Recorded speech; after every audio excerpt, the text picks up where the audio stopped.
course as I should have done.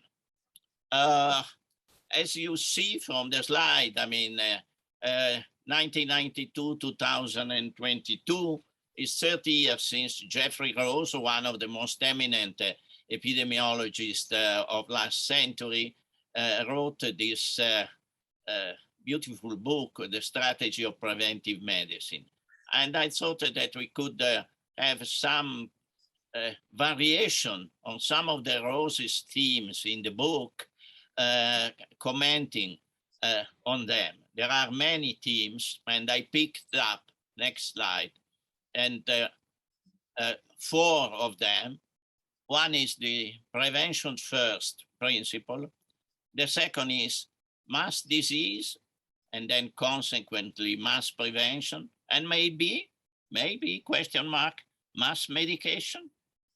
Then the third has to do with, let us say, an ethical and political aspect, which is very complicated to deal with adequately. I would say something about from information to obligation, which has been a lively topic all throughout the COVID epidemic. And then finally war, because one page of the Book of Roses is devoted to that as well. Next slide. Let us start with the prevention first principle. Next is really that prevention is our central concern in respect to health, as it appears from this picture, in which you have prevention and then also early diagnosis at collective level, and then you have prevention at the individual level via clinical medicine approach, and then or in reality, I mean, we are lagging behind in respect to what it would be possible to do from the point of view of prevention. Some very crude aspect has been really emerging during the COVID-19 pandemic. Next. The rationale of prevention, there are very different. I listed 3, there are probably more. I start with looking at 2. One is Benjamin Franklin's often quoted statement, an ounce of prevention is worth a pound of cure, which is essentially a prevention-cure relative effectiveness argument, which is, if you think a moment, specific to specific situation, context, diseases, whatever. Number 3 is rather an economist attitude, what society justifiably does or can invest in prevention. It has been extremely prominent all throughout the COVID, and is still. Is it, well, think about the lockdown, or think about distancing and physical measurement of distancing and so on. Is really how far the society is prepared to block ordinary activities in order to prevent death. So that is an allocation of mean-based. The argument of Rose is much more radical. It's I call it a natural morality argument, to the extent that it makes a reference to something very basic, that in order to argue about anything, you have to be alive. That is requirement number 1 in everything. So it is better to be healthy than ill or dead. Next slide. And in fact, it carries on with the argument. And the argument is that is the beginning and the end of the only real argument for preventive medicine. It is sufficient. So that's all what he says. And now next slide. And he says this in a paper which I understand has been distributed to you, sick population and sick individuals. And he says this and argues this in this nice book, which is 170 pages long, with a long introduction in the second edition by Katie Coe and Michael Marmot. So the book's in itself is less than 150 pages, small format. And I suggest that everyone that works or plans to work in public health should read it, or even if it is 30 years old, because it is a classic and presents a problem. Every line means something. I mean, you have to be very concentrated really to read it. It's not just adding or it's not diluted. It's very concentrated. I mean, it's clear. It's a very clear, transparent English, but it's very dense. Okay.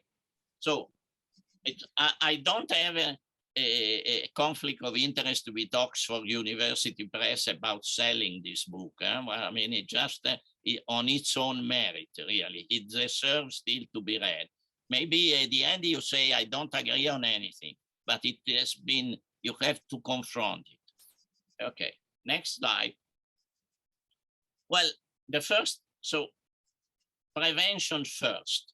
Well, one argument emerging from the COVID, well, there are several arguments for prevention first, emerging from COVID, but this is one of the recent analysis published by WHO about the excess above normal, where normal mortality for all causes, so no distinction.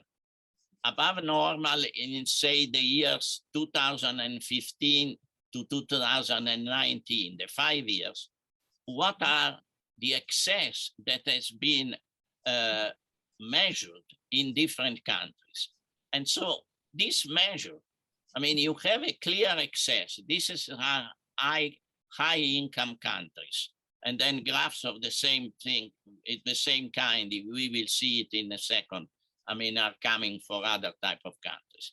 But the excess of that over so-called normal, what was expected, really it has in itself some problem of the misclassification, because there are cases of COVID in some countries which were missed and couldn't be treated.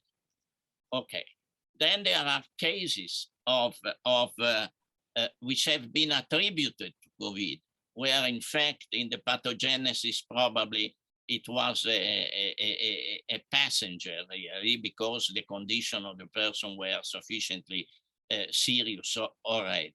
But then the most important part of the excess deaths is the fact that the aggregates together the direct effect of the COVID and the indirect effect, in a total burden, the indirect effect due to the fact that it imposes a load on the health services. I mean, you have to postpone intervention, cancer operations. You have to treat maybe in a rapid way diseases which in another moment you could devote 3 days. You have to devote just 2 of the health personnel and so on.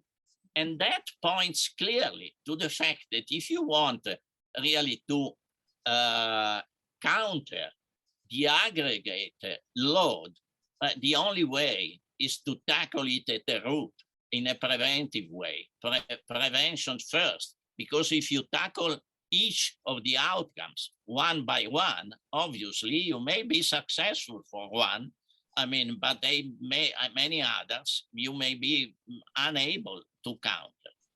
So that is the excess, and you can see that in the high income countries, this excess ranges from 9 to 20%, is in that range. When you come next one to the upper middle income, I mean, you have an enormous variation, I mean, really, because cases probably have never been counted. I mean, it's go from 1% to Thailand to 97% to Peru. And when you come to the next one, to the lower middle income, again, I mean, it's very large, from 2% to 49%.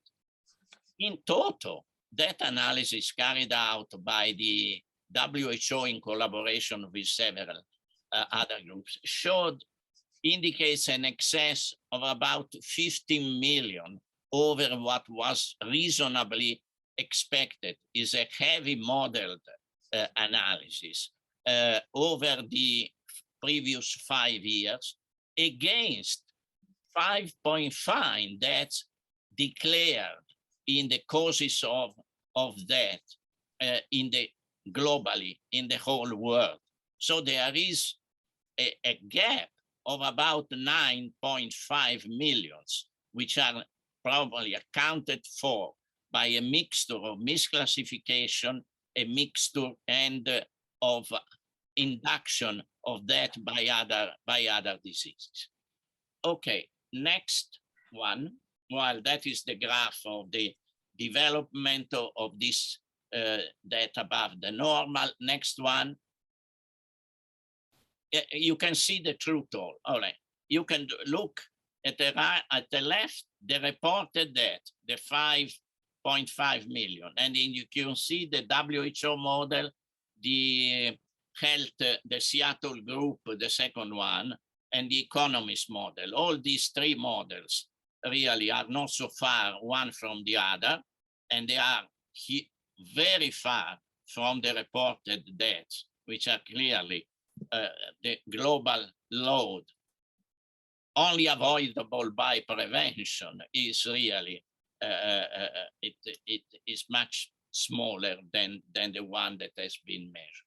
Now, because it's heavily based on model, of course, this analysis is bound by the assumptions that have been made. In particular, there is one in which there are, on the total, they looked at the data and of 194 countries. For 84, not only there was the usual problem of calculating the expectation over the from the 5 previous year, but for 84, not even the observed data were available. So these are surrogate observed data, which are models starting from the covariate as they were observed in the countries in which it had the full set of data, let us say using covariate like density of population, geographic location, and so on, and then inferring the surrogate observed, and then you do the ratio. It clearly that analysis of this type is vulnerable to several type of problems, but yet it's probably the best that one can do under the present availability of data. Next one. You can carry on that. Next. Just to say the point, I emphasize a bit that this is something that gives an insight, is a picture from Italy, from Piedmont in particular, in which it shows, and you look at a gray bar.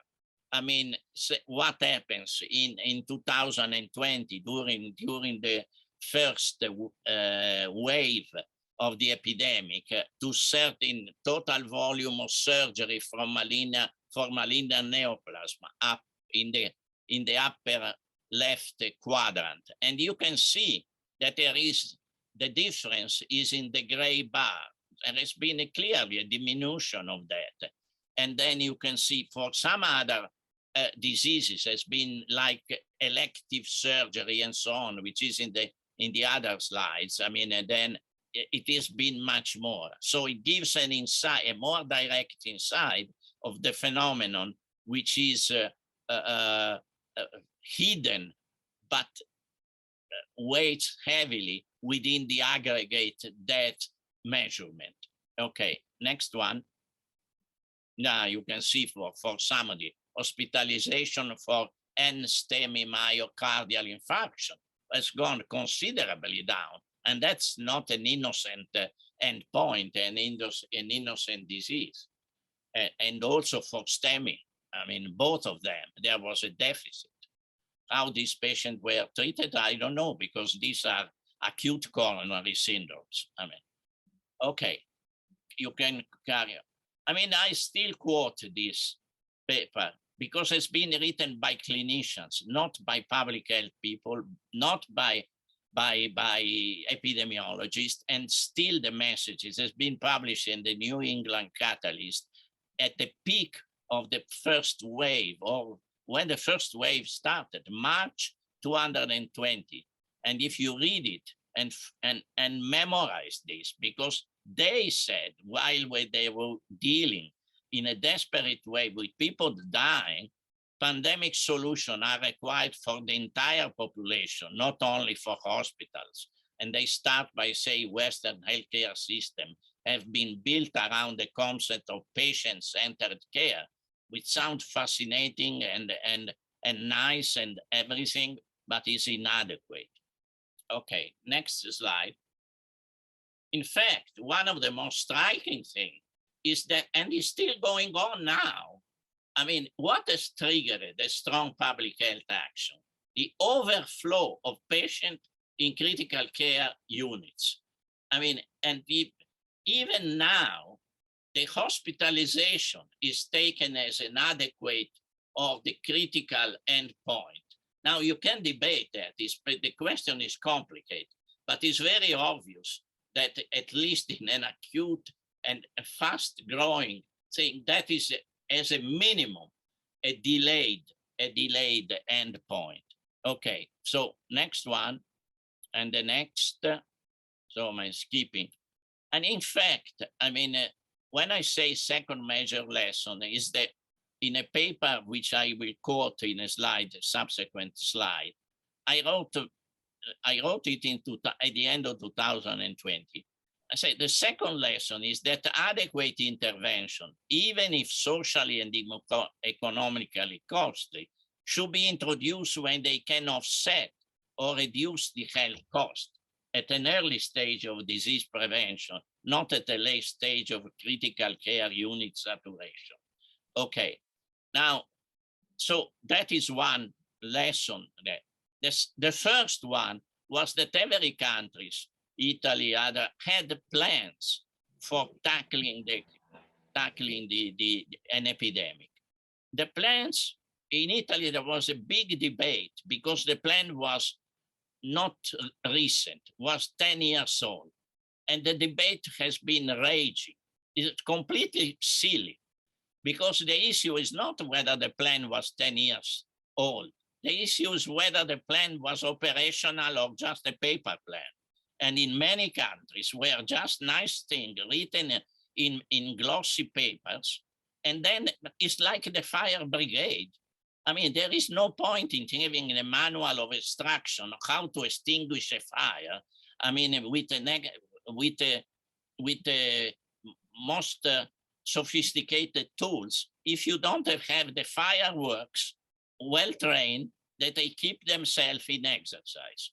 So that shows again, I mean, the big holes that we had in the prevention and the validity of the prevention first principle. Okay, next one. The other one, very critical point, is the challenge of phase 2. It was said in the first wave, when we come out, the next thing to do, and we will control the situation, we apply the famous 3T. So you trace the cases and their contact. You test for the virus presence, different tests, the PCR, the best. And you treat by selective isolation. It looks all perfectly sensible. This is a slide that I made myself in April, May 2020. Luckily, I corrected myself 3 or 4 weeks later because all this was in most countries didn't work or work extremely poorly. And what is the reason? Next slide. Well, I call the defeat of phase 2, particularly when the second and third wave were very strong. We forgot the essential key, which is time. I mean, nothing of the trace, test, and treat. It's zero usefulness unless you do it in a short time. Answers were coming back, not in 24, 48 hours. They were coming back in 5, 6, 7 days because the lab were under heavy pressure. I mean, the test where the swab were taken delayed. And so really, if you want to keep a message about this fashionable, valid in a sense, trace, test, treat strategy, remember that is a 4T, is not a 3T, because if there is not the right timing, it's useless. Okay, so the next one, well, that is also true.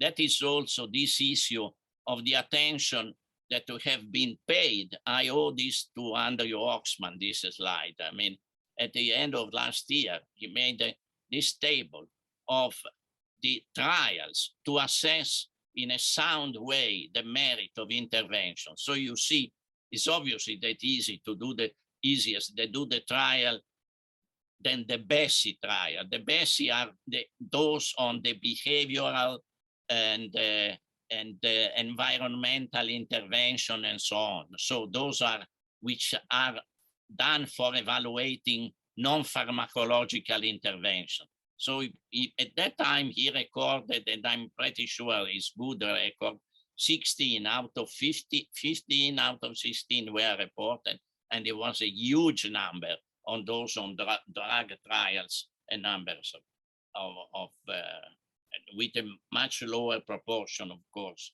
recorded. Okay, so far a few points. This is the paper that I wrote. Learning from prevention. Prevention should be a strategic principle, not an option. Next slide. And it has become, in many situations, an option. Yes, we can do it, but, well, okay. It's not really a guiding principle, it seems to me, in most of the health systems. Next slide.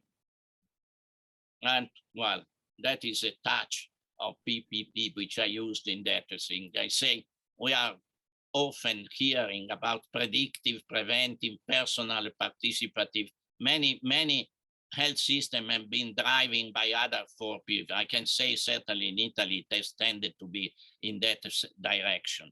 Privatize and push productivity for profit, which is not very healthy for prevention in general, because it takes a different perspective, which much more short-term oriented.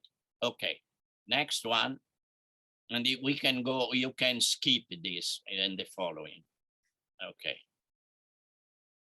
And carry on. Now, let us come to the second point. Mass disease, mass prevention, mass medication. I will make 2 remarks in 2 fields. Next slide. This is Jeffrey Rowe's key points. I know that many of you know it already, but it's worth repeating in this context. He looked, I mean, at several variable risk factors, but then in particular, these are the data of the famous MRFIT trial or prevention of ischemic heart disease. So you have the population distribution of cholesterol in men aged 40 to 59. And they have the prevalence, and this is the distribution by levels of cholesterol in millimoles. Okay. Now, next one, you insert on that the dose response exposure relationship. So on the left, you have the mortality for ischemic heart disease in 6 years for 1,000 men versus the cholesterol level. If you combine these 2 curves, you get a third one, next one. Oh, skip this. And then next one. And you have the percentage of the whole excess death, which are due attributable to cholesterol, which are due to the different level of cholesterol. Now, the excess death in respect to the lowest class, I mean, because the whole attributable to cholesterol, so to call attributable to cholesterol, comes as soon as you move away from the lower class, which is here marked 3.75. So if you look at the tail of the distribution, the so-called the high-risk people, you have 8%, 9%. If you want to put a cutoff point at 6.25, you will get 30%.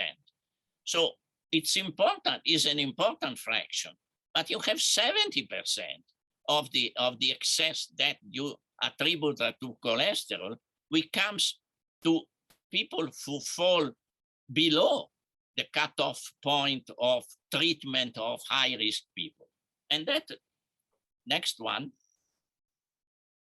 And I made a crude slide, about looking at some figures from Italy for cigarette.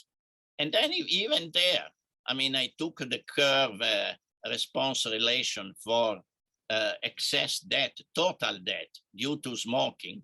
And you can see it, that you have the percentage of the population, and you can see it that the so-called high risk, those smoking more than 25 cigarettes per day, are really, well, nearly 40%. More, 60% are from not high level smokers, so to speak. And this phenomenon is well known to be present in a number. There is nothing of it, it's not a mathematical law, it's simply an empirical finding again and again. Next one. So a large number of, what is the phenomenon? A large number of people at small risk usually generate many more disease cases than a small number at high risk. Next one. And therefore, when the first situation, this situation applies, the paradox follows that preventive measures bringing large benefit to the community offer little to each participating individual. So if you want to eliminate the mass problem, you have really to have everybody contributing, even if the benefit is not so great for the person, which poses a big problem if you think of what has been happening is happening within the COVID, which I'll comment in a moment. So next one. Okay, now leave it there. What has happened about, okay, this one is important because Jeffrey Rose about that, and he comments about different interventions. And then from a specific trial he was commenting on, which had presented some not negligible side effects. And he says the long-term of use of drugs in prevention is justified only within a high-risk group. So the treatment at a mass level should be done with lifestyle, environmental measure, and so on. And this effectively rules out any mass use of long-term drugs, especially since trials rarely continue for longer than 5 years. It is only in individuals known to be at exceptional risk that such uncertainty may be acceptable. So the line of thinking here is, okay, let us deal with a high risk tail of distribution using even drugs where the benefit outweighs the possible side effects. But for the mass of the population, really we have to intervene, avoid as much as possible. What is the story? It is ironical because 30 years later, the situation really looks not exactly what Jeffrey Rose was emphasized.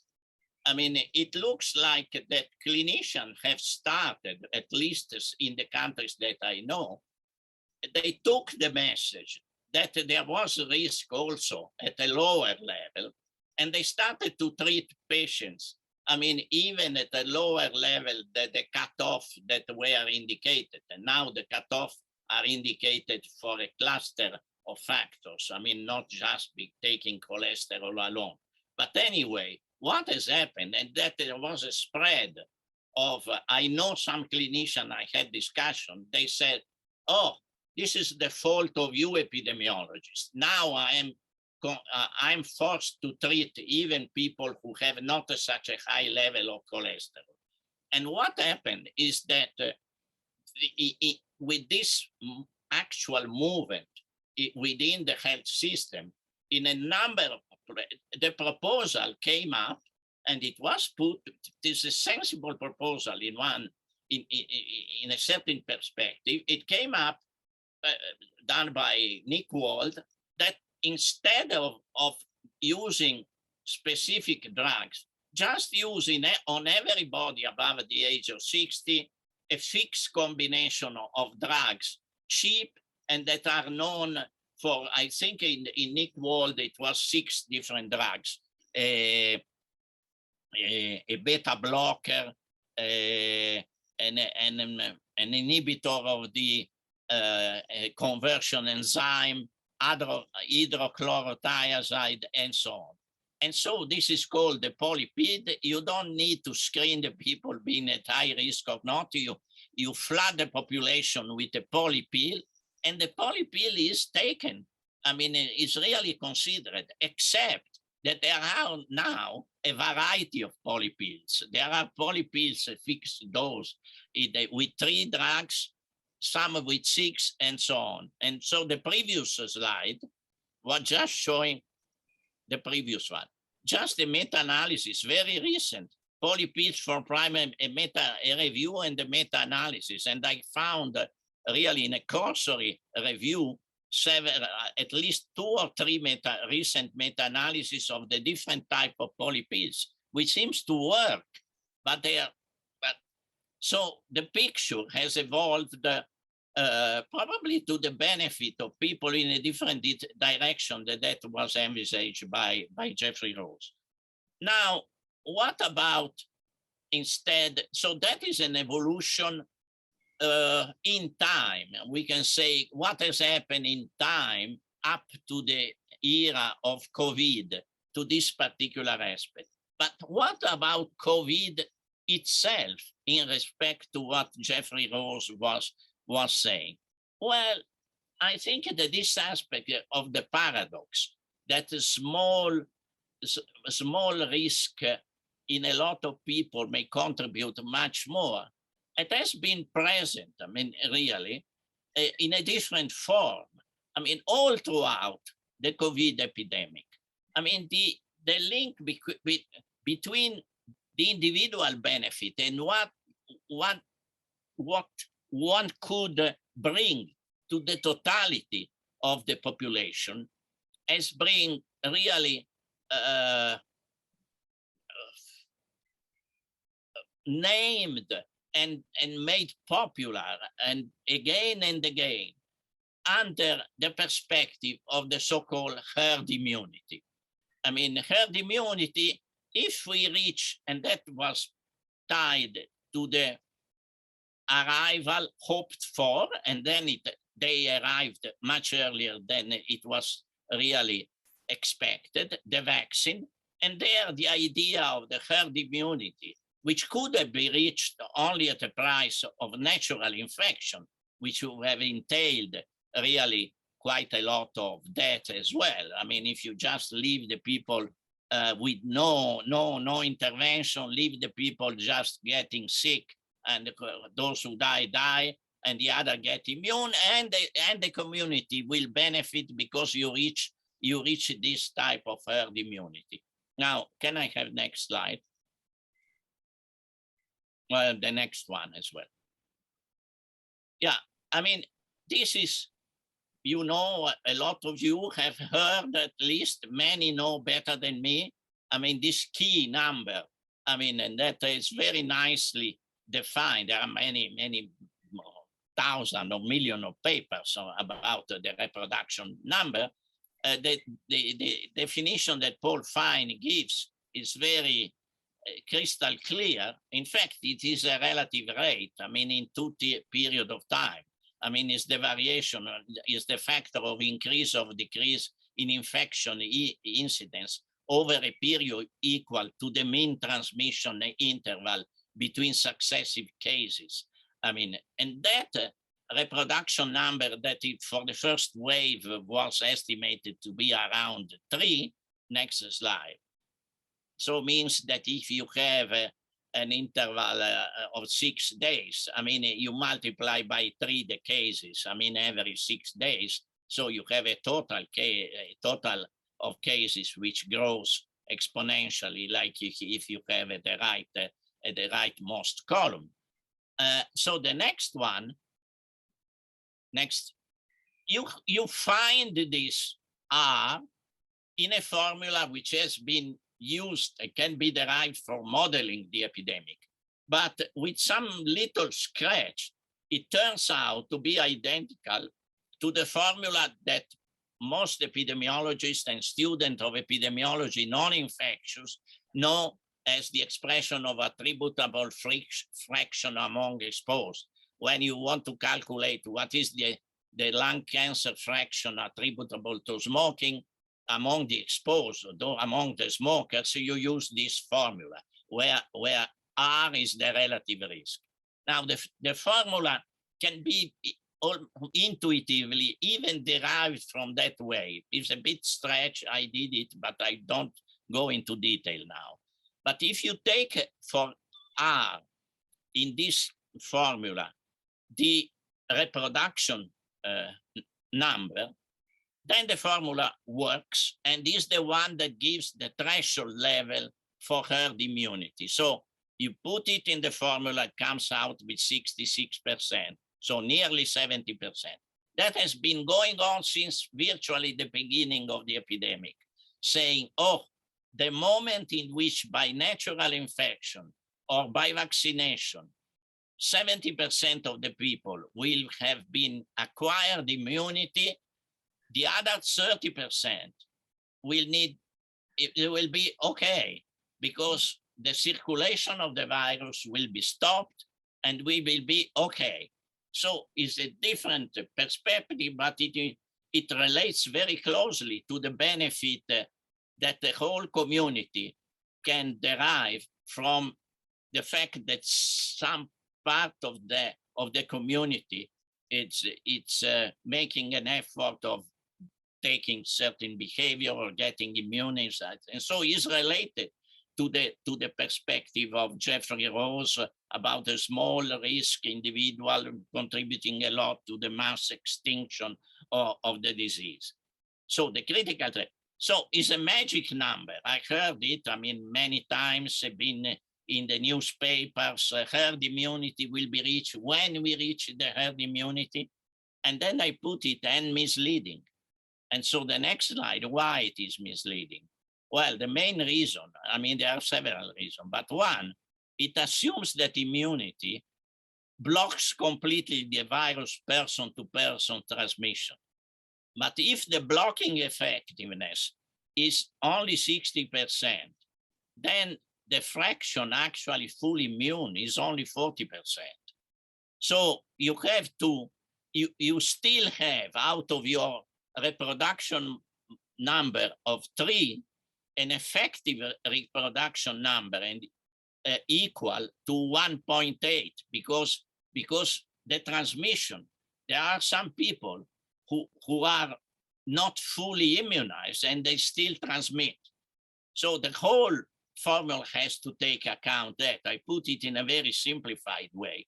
But and if you have a residual or an effective reproduction number at a certain point of still 1.8, then it means that after 2 months or 8 weeks, the incidence is multiplied by a factor of more than 100.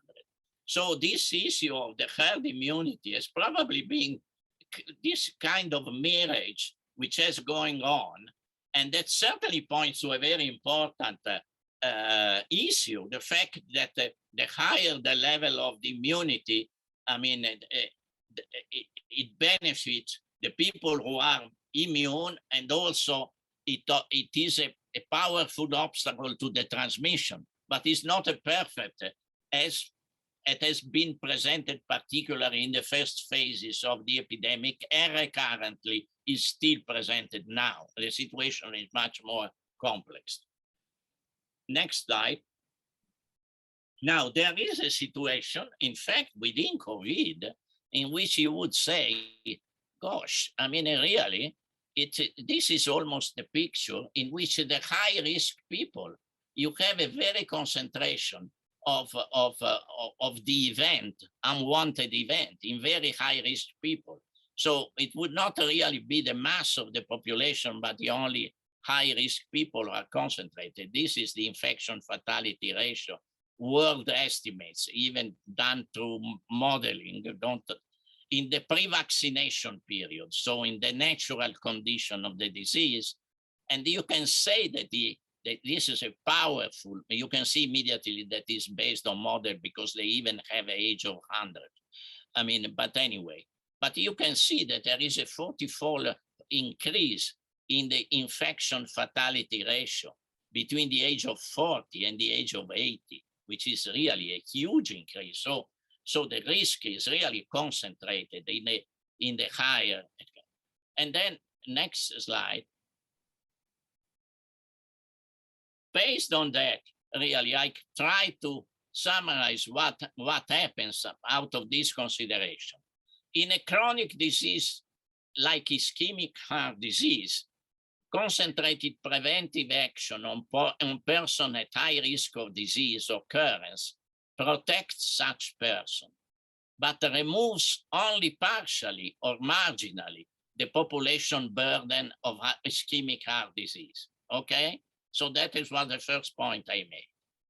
In a communicable disease like COVID, concentrated preventive measures, isolation, vaccination, on person at high risk of disease occurrence protects such persons and may remove substantially the population burden of causes of death. But where is the but? But maintains a high circulation of the infectious agent in the population because you don't attack the mass of the population from the point of view of the transmission, and increases the probability of new mutated variants. And what is going on that in fact, the preventive measure for disease like ischemic heart disease attempts the current strategies prevailing or practices prevailing in many countries, attempts to combine the objective of treating the high-risk person and having substantial reduction of population burden is a sort of mixed strategy, not always clear in which proportion. Whereas the preventive measures for COVID-19 have been continuously fluctuating, even within short of time, and even now, between the objective of high-risk person protection and the reduction of the infectious agent circulation. They really, you look at the measures which are taken in the different countries, and you say why they take this measure now, and why they lift this measure, and it is not clear. Yes, because we want to protect the old people. And then the next one is, oh yes, because we want to reduce the circulation of the agent. And it's not very clear here.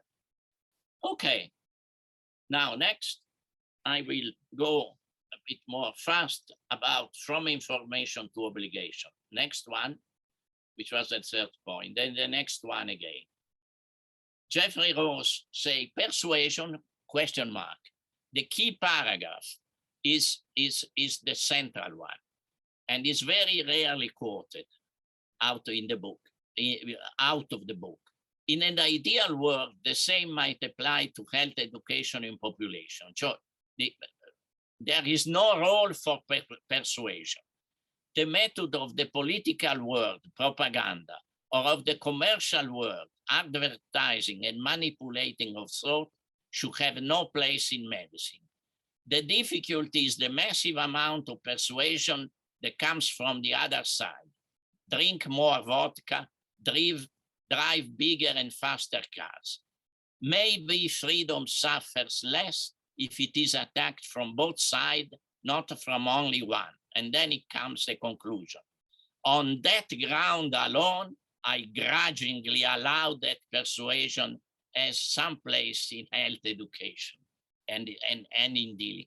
I would like to say, really, we are missing Jeffrey Rose now in the COVID situation for many reasons, but including the approach that he had. I don't know really what we could have thought about that. Next one. Yeah, I have borrowed from Andrew Oxman a number of slides, and I have put them, many of them, because they are worth seeing. I mean, and then it's good that you know the name of this person who has been a great experience. I mean, and then he gave a very nice lecture, and which I pick up a couple of points. So next one, and I really gloss over the other. he pointed out the tension that there is this informing and persuading. Next one. Next, let me come. Next. These are slides of this type. Okay, and then come to the next. Potential clip between, there is obviously on come to the one which is, you can look at this slide. I mean, you have, I will put them somewhere. I mean, on the, Neil can tell you where I can put and so you can look at them. Carry on until you come to the one which is, and there is this, well, a dilemma. Is the goal to enable informed choices? And then it says, what are the advantages and what are the disadvantages?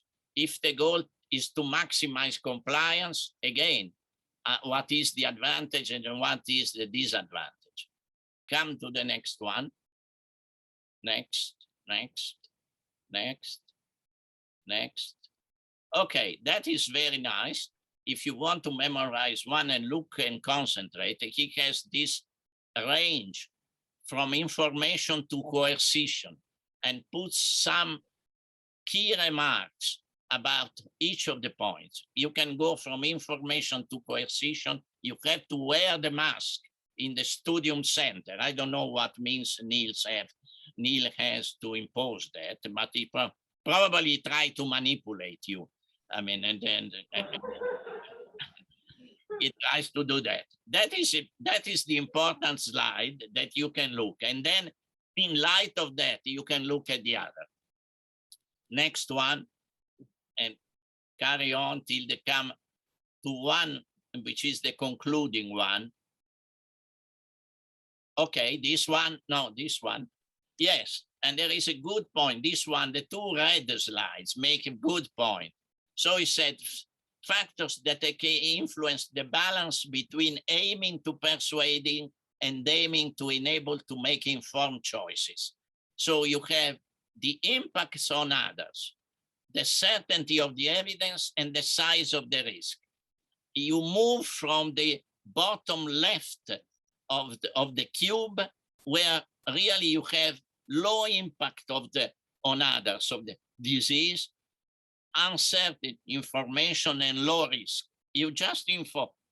But if you have heavy impacts on others, of the fact that you can transmit the disease to other people, and it is quite certain, and the risk is not negligible, of course, you will try the balance, I mean, of the social balance, and the balance that decision makers will do for society should incline in the direction of the top right corner, which is towards persuading. And my own next one, but that is my own, it's not Andrew Oxman. I think out of what I have been asking during the COVID, though I'm not an infectious disease epidemiology, as some of the infectious disease people will have realized, I personally think, but it's highly personal, that a well-informed obligation issued by health authority, but really well-informed, and is preferable to manipulative information conditioning so-called free choices. But that's my viewpoint, but you can argue as much as you want. Finally, next one, there is a question of war. We have wars all the time in different parts of the world, and we European, we are now more sensitive to that because it is closest to us, which is not really a very good criterion, but that is how it works. Now, next slide, Jeffrey Rose said the title of the page, the largest threat to public health, war. And he was writing in 1992. He points out the preparation of war and so on far exceed the cost, all that would be needed to implement every major preventive medical program.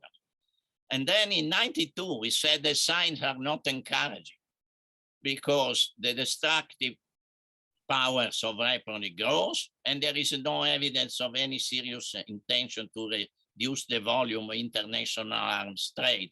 He concludes with a personal quotation, say, when I asked in a committee which he was part, what was the plan of the British government to store the, if nuclear weapon were really disarmed, where they would put, had they a plan for where to put all the nuclear material? And the simple answer was, oh no, we have no plan, which really betrayed what the idea was behind in the head of the government, not only the British one. I mean, that it happened to be there.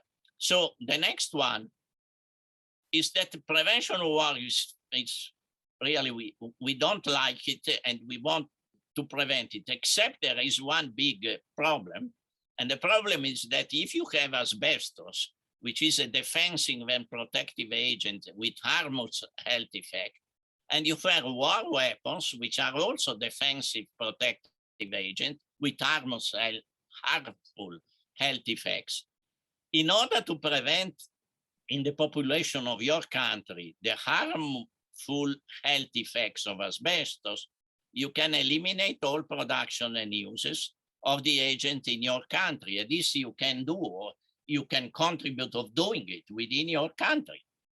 But if you want to prevent in your country the adverse effect of war, or the bad effects of war weapons, you should eliminate all production and use of the agents in other countries. And this you cannot do, because I mean, other people can do for you if they agree. And so many of the narrative that I hear about disarmament, and that is my view, is either it's multilateral, or it has no much meaning except for very rare circumstances. And that is really a very difficult situation. But we can still, even given that, next one, health professional can do something. At the level of primordial prevention, we can participate in initiatives to reduce and control war weapons production and trade. Well, there are pressures, so we can participate in initiative. It may remain at the level of the appeal, it may remain at the level, but it has a level. At the level of primary prevention, we could do, perhaps more could have been done even in this war, which is going on now in Europe, with diplomatic initiative via health professions and health organization channels to block the start of the operation. And then there is the most obvious thing, is the tertiary prevention level, is the monitoring the direct and indirect health harms from war operation, what I call the Red Cross epidemiology. The next one is in fact an initiative of the Italian Association of Epidemiology to a meeting recently on making illegal the nuclear thing. It's just an example of an initiative. Next one, I'll conclude this presentation with what Jeffrey Rose put as an opening quote in his book. He picked up a sentence from a period in the Brother Karamazov, the great novel by Fyodor Dostoevsky.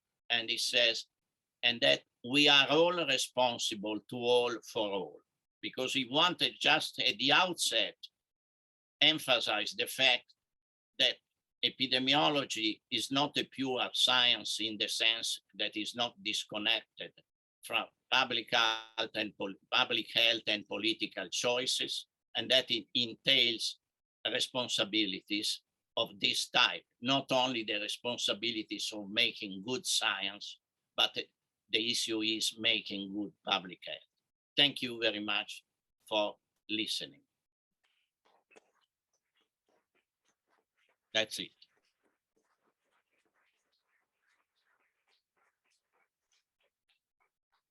So thanks, Rodolfo, for a great talk as usual. If it's okay, I won't take any questions, partly because we've run out of time and the people have to get down to eat the excellent food that we have here in the studio for dinner, but also the technology would be a little difficult, and I suspect we would take 15 minutes just to ask 2 or 3 questions. So I'd like to thank you all very much. We're missing having you here, and it's great you could do this talk this evening, and we're looking forward to seeing you again soon.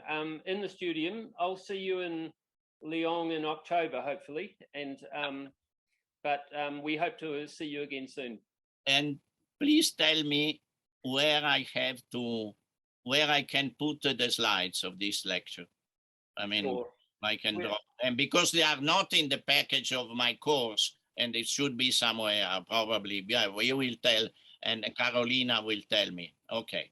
We will put them on the system. So thanks very much once again. Okay. Thanks. Thanks to all of you. Ciao.